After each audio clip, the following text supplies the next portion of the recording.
Online ক্লাসে থাকেন, এই ভিডিওটা দেওয়া খুব দরকার। ফরওয়ার্ড অ্যান্ড ব্যাকওয়ার্ড কাউন্টিং এর সব থেকে সোজা প্রসিডিওর আমি বলি, মেথড বলি যদি, সেটা স্টেয়ার কেসে করেন। কি করে? বাচ্চা আপনার ডান দিকে থাকবে, বাচ্চার হাতে কার্ডগুলো দেবেন। বাচ্চা যেহেতু হচ্ছে আইডেন্টিফাই করা শিখে গেছে, নাম্বার 1 2 চাইল্ডকেই দেবেন রাখতে, 3 4 and 5। এবার বাচ্চা আবার ওদিকে চলে যাবে, বাচ্চা কালেক্ট করবে এক একটা কার্ড। 5 4 3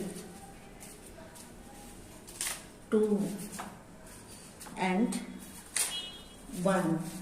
এটা হচ্ছে সব থেকে সোজা হচ্ছে আমাদের প্রসিডিওর, হচ্ছে মেথড বলি যে এটা সব থেকে হচ্ছে স্টেয়ার কেসে করাবেন, ব্যাকওয়ার্ড অ্যান্ড ফরওয়ার্ড কাউন্টিং। তারপরে তো আরো তো হচ্ছে